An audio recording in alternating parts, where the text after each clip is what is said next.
कैसे हो। मैं उम्मीद करता हूं आप लोगों की तैयारी बहुत अच्छी तरीके से चल रही होगी और आप लोगों को इस समय जो है हेजिटेशन में बिल्कुल नहीं रहना है। जो भी पढ़ो उसको जो है क्लियर करते जाओ कि ये चीज़ हमने तैयार किया है और ये चीज़ हमसे अब बनेगी, कॉन्फिडेंस भी रखो। तो प्यारे बच्चों, हम स्टार्ट करते हैं। सांख्यिकी के बहुत ही महत्वपूर्ण क्वेश्चनों की बात करने वाले हैं, जिसमें से हम माध्य को सबसे पहले जानेंगे कि आखिर माध्य क्या होता है। तो प्यारे बच्चों, माध्य क्या होता है? माध्य एक केंद्रीय प्रवृत्ति की माप को दर्शाता है। केंद्रीय प्रवृत्ति बोले तो जैसे मान लीजिए किसी प्राइवेट स्कूल में जो टीचरों का वेतन है, जैसे किस स्टार्ट हो जाता है 4,000, 5,000, 6,000, 7,000, 8,000 और मान लीजिए 10,000 तक मैक्सिमम है। तो उसमें से अगर कोई किसी बच्चे से पूछा जाए कि आपके विद्यालय के टीचरों का वेतन कितना है, तो वही वो एवरेज के हिसाब से बोल देते हैं कि वही बोल देंगे कि 6-7 हज़ार के समथिंग ऐसे ही टीचरों को मिलता है। तो वही हमारा क्या होगा प्यारे बच्चों? केंद्रीय प्रवृत्ति होती है। मतलब इसको हम बोल सकते हैं औसत या एवरेज, ऐसे बोल सकते हैं। तो वही हमारा होता है माध्य। अब माध्य की विधियां कितनी है? 3 प्रकार की। अगर हमारे वर्गीकृत आंकड़े दिए गए हैं तो उनको जो है निकालने की 3 विधियां हैं। एक होती है प्रत्यक्ष विधि, दूसरी होती है पग विचलन और तीसरी हमारी कल्पित माध्य विधि।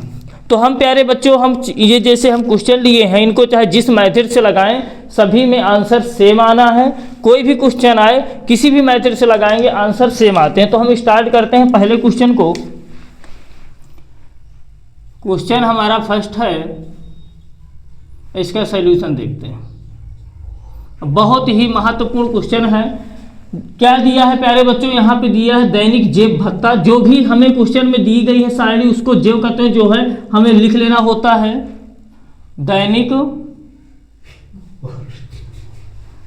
दैनिक जेब भत्ता, दैनिक जेब भत्ता हो गया। अब फिर क्या है प्यारे बच्चों? श्रमिकों की संख्या। दैनिक जेब भत्ता हो गया प्यारे बच्चों। फिर क्या आगे दिया है? श्रमिकों की संख्या।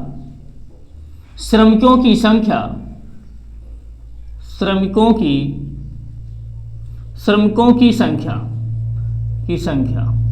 और जो भी प्यारे बच्चों ये इसके बाद ये जो दिया श्रमिकों की संख्या, ये हमारी क्या है? बारंबारता। तो इसको हम बारंबारता से को F से दर्शा देते हैं, फ्रीक्वेंसी। फिर इसके बाद जैसे हम इस क्वेश्चन को किस मेथड से लगा रहे हैं, यहाँ पे मैं डाले दे रहा हूँ प्रत्यक्ष विधि से। कौन सी मेथड से? प्रत्यक्ष विधि। प्रत्यक्ष विधि से हम समांतर माध्य ज्ञात कर रहे हैं। तो क्या होता है प्रत्यक्ष विधि में? ये हो गया हमारा इतना। तो ये तो क्वेश्चन की ही बात हो गई। आगे हमें क्या करना होता है? मध्यमान निकालना होता है। मध्यमान हो गया। फिर इसके बाद प्यारे बच्चों, यहाँ पे अगर मैं प्रत्यक्ष विधि का पहले सूत्र लिखे दे रहा हूँ तो आप लोगों को बिल्कुल जो है क्लियरिटी हो जाएगी कि हमें इस मतलब जो क्वेश्चन दिया है इसकी सारणी कितनी बनेगी। जैसे मैं प्रत्यक्ष विधि का सूत्र लिख दूँ, सूत्र होता है x बार बराबर सिग्मा एफ एक्स अपान सिग्मा एफ। ये फार्मूला होता है प्यारे बच्चों। तो आप लोगों को दिख रहा है, तो एफ तो हमारा ठीक है क्वेश्चन में ही दिया होता है। अगर ये फार्मूला याद है तो इस सारणी को बहुत अच्छी तरीके से आप लोग बना ले जाएंगे निसंदेह। और x क्या है? मध्यमान को क्या मानते हैं? x। तो ये हमें हो गया। फिर यहाँ पे क्या लिखा हुआ है? fx। मतलब इन दोनों का क्या कराना होगा प्यारे बच्चों? गुणा। हम सूत्र के माध्यम से हम अपनी सारणी को पूरी जो है अच्छी तरीके से बना ली है। अब इस सारणी को क्या करना है? हमें भर देना है। वैल्यू क्या दी गई है? 11 से 13, 13 से कितने का अंतर चल रहा है प्यारे बच्चों? 2 का। 13 से 15, 15 से 17, 17 से 19, 19 से 21, 21 से 23, कहाँ तक जाना है? 23 से 25, 23 से 25, 23 से 25, यहाँ पे 25 है। 23 से 25। फिर इसके बाद प्यारे बच्चों क्या दिया गया है? यहाँ पे श्रमिकों की संख्या 769, 769, 13F,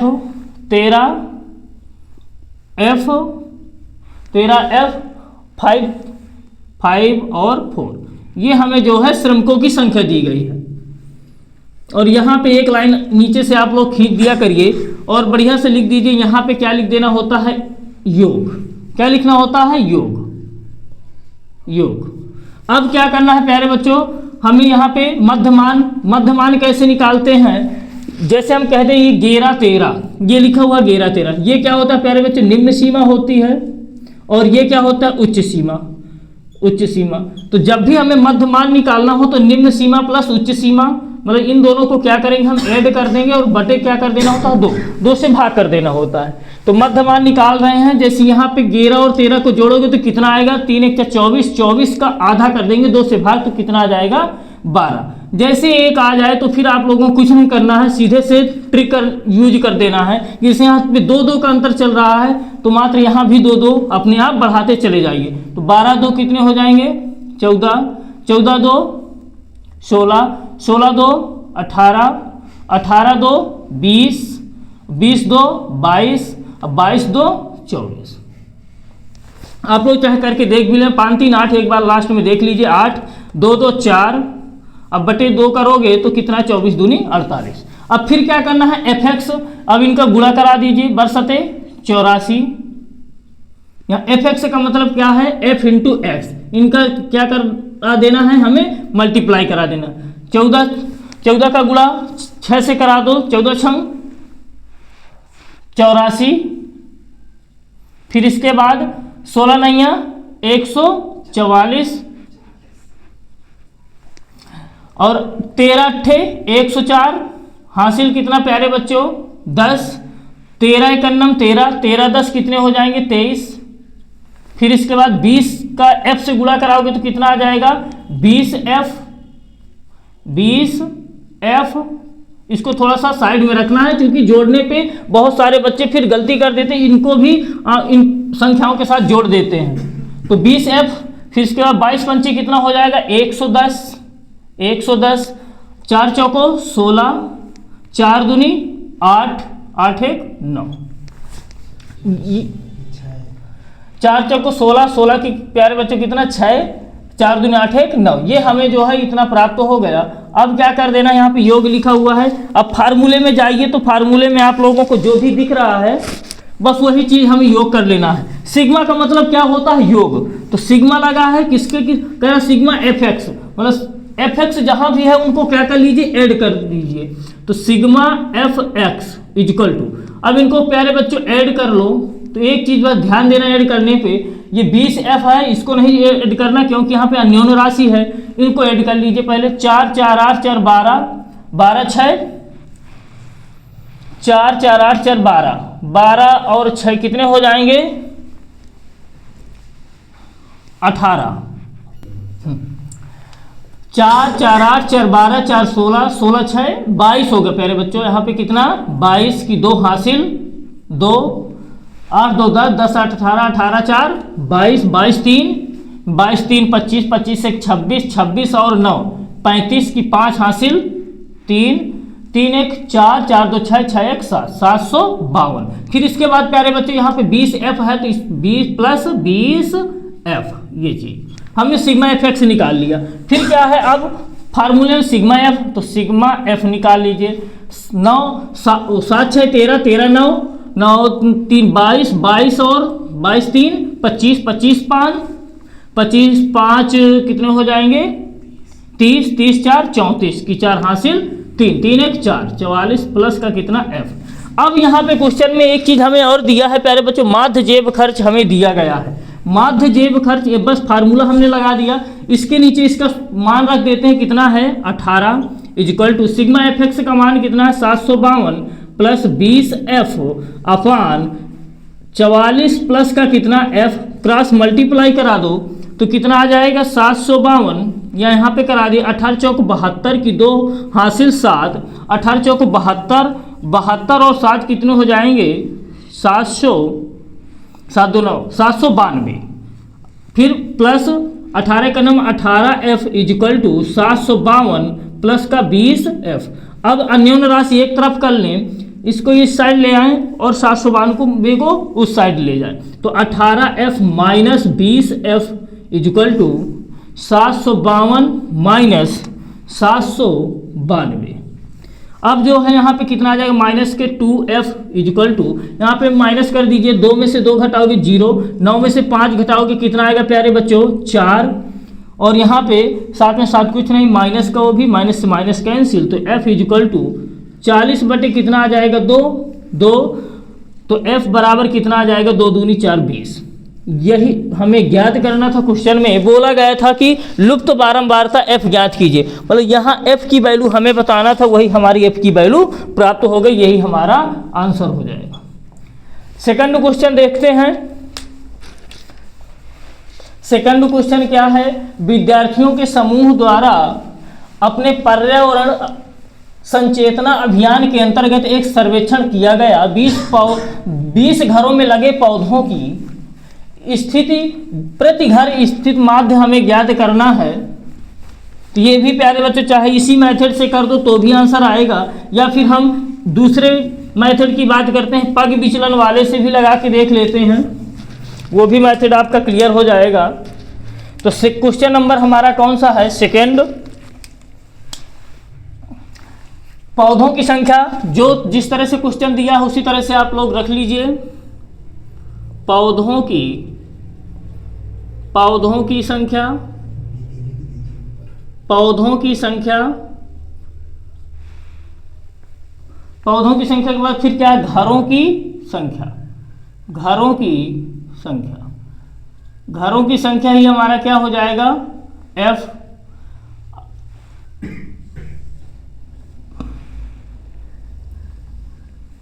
इसके बाद हमें क्या ज्ञात करना हो, तो मध्यमान तो यहां भी निकालना होता है, मध्यमान x मानते हैं। फिर इसके बाद प्यारे बच्चों क्या बन जाता है, यहां पे जो है कल्पित माध्य, ये कल्पित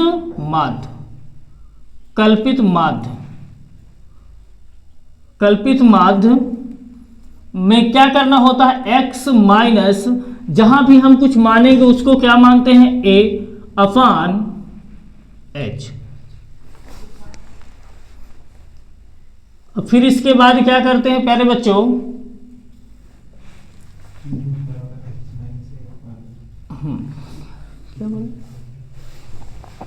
और ये कौन सी विधि है, इस विधि का नाम, यहाँ पे प्यारे बच्चों u बराबर इतना हो गया। यहाँ पे एक चीज मेंशन कर दीजिए, जिस मेथड का हम प्रयोग कर रहे हैं उस मेथड का क्या नाम है, पद विचलन। कहीं कहीं पद लिखा रहता है या पग भी लिखा रहता है, पद विचलन विधि। पद विचलन विधि से हम जो है समांतर माध्य निकाल रहे हैं। ये हो गई इतनी चीज। फिर इसके बाद हमें क्या करना होता है प्यारे बच्चों, एफ यू, मतलब इन दोनों का क्या कराना होता है, गुणा। अब ये हमारी पूरी सारणी जो है बन करके तैयार हो गई। अब इसी को जो है हमें भर देना है सही से। पौधों की संख्या में क्या दिया गया है, 0 से 2, 0 से 2, 2 से 4, 4 से 6, 6 से 8, 8 से 10, 10 से 12, 12 से 14, इतने तक हमें जो है दिया गया। यहाँ पे फिर ये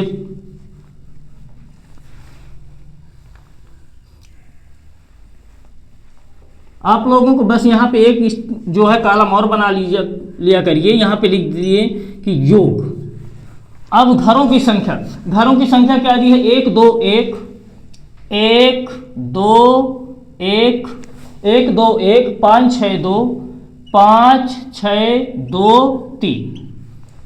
फिर मध्यमान तो अभी हमने बताया क्या करना, निम्न सीमा प्लस उच्च सीमा बटे में कितना 2, तो 2 और 0 जोड़ोगे तो 2 ही आएगा, 2 का आधा कितना हो जाएगा 1। अब फिर यहाँ पे 4 2 6, 6 का आधा करोगे कितना आ जाएगा 3, मतलब हमें क्या कर देना, 2 2 का अंतर, 2 2 बढ़ाते चले जाइए। 3 2 5, 5 2 7, 7 2 9, 9 2 11, 11 2 13, ये आ गया। अब कल्पित माध्य, इसमें प्यारे बच्चे u का मान कैसे निकालते हैं, हर एक कॉलम पे यहाँ पे अब हमें भरना है पूरा। तो क्या करना होता है, यहाँ पे ये जो a होता है, a हमें क्या करना है, अगर हमारा इस वाले मध्यमान में अगर बीचों बीच मतलब मध्य का मान कोई अगर मिल रहा तो बहुत अच्छी बात हो जाती है, नहीं तो ऊपर नीचे भी मान लेते हैं तो कोई दिक्कत नहीं होती है। 1 2 3 यहाँ से छोड़ दो, 1 2 3 यहाँ छोड़ दो, तो मध्य में हमें क्या प्राप्त हो रहा है, मध्य में हमें ये 7 प्राप्त हो रहा है, यही हमारा क्या हो जाएगा ए का मान। जैसे ए मिल गया प्यारे बच्चों तो यहाँ पे आप लोग 0 भर लीजिए, यहाँ आपका मान 0 ही आएगा, आप चाहे देख लेना, ठीक है। जब भी जिसको तुम मानोगे उसके सामने सीधे से 0 भर दीजिए, 0 ही आएगा हमारा मान। अब यहाँ पे हम सभी को भर रहे हैं एक एक करके। x माइनस ए कितना माने हम 7 माने हैं, तो 1 में से 7 को घटाएंगे बटे h कितना है, ये h का मान, h बराबर कितना है 2। जो अंतराल चलता है जितने का उसमें गैप होता है वही हमारा क्या होता है, h होता है। तो x माइनस ए, 7 में 1 में 7 घटाओगे तो माइनस के कितने आएंगे प्यारे बच्चों, 6 आएंगे। और जब 6 से को 2 से डिवाइड करोगे तो कितना आ जाएगा, माइनस का 3। फिर इसके बाद 3 7, तो माइनस का कितने आएंगे प्यारे बच्चों, माइनस के आ जाएंगे 4, माइनस के 4 को 2 से डिवाइड करो, माइनस का 2। फिर यहाँ पे माइनस के 2 तो माइनस का 1। अब यहाँ पे 9 तो प्लस का 2 आएगा, तो 2 से डिवाइड करोगे तो कितना आ जाएगा 1। फिर यहाँ पे 11 में 7 घटाओगे तो 7 2 आ जाएगा प्लस का, और फिर यहाँ पे कितना आ जाएगा प्लस का 3। चाहे देख लीजिए 13 में से 7 घटाओ कितना आएगा प्यारे बच्चों, 6 को 2 से डिवाइड करोगे तो 3 आ जाएगा। मतलब यही हमारे आंकड़े यहाँ पे आ जाते हैं। जैसे यहाँ पे बीचों बीच वाला तो सेम एफ यू कैसे निकालेंगे, आप देखिए ये u हो गया, एक यहाँ पे है, बस इनका क्या करा देना, हमें मल्टीप्लाई करा देना।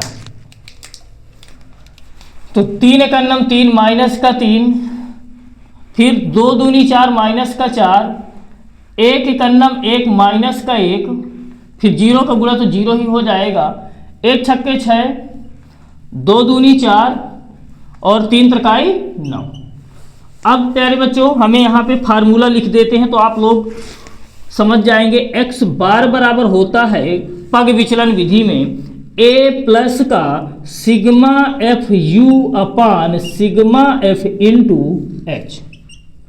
अब यहाँ पे देख लीजिए किसको किसको जोड़ना, सिग्मा एफ, तो सिग्मा एफ इनको ऐड कर लीजिए, 2 1 3। यहाँ पे वैसे भी दिया है 20 घरों द्वारा, यहाँ पे पहले से बता दी, इनको ऐड करोगे तो प्यारे बच्चों हमें 20 ही प्राप्त होगा। फिर सिग्मा एफ यू, तो सिग्मा एफ यू यहाँ पे आ जाए, तो पहले माइनस वाले जोड़ लो, 4 3 7 7 1 8, माइनस के कितने आए 8, 6 4 10 10 9 19, प्लस के कितने आए प्यारे बच्चों 19।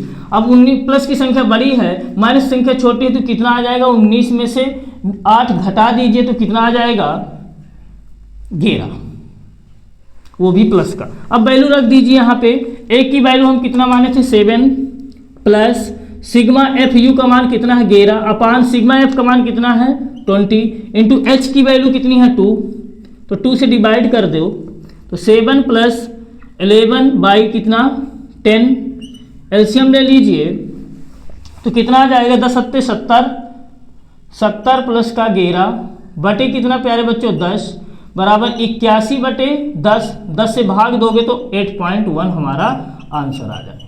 तो बहुत ही मोस्ट इंपॉर्टेंट क्वेश्चन थे प्यारे बच्चों, इन क्वेश्चनों को जरूर आप लोगों को करना है और 2 से 3 बार जो है इनका रिवीजन भी कर लोगे तो ये जो है क्वेश्चन आप लोगों को बहुत ही आसानी से बन जाएंगे।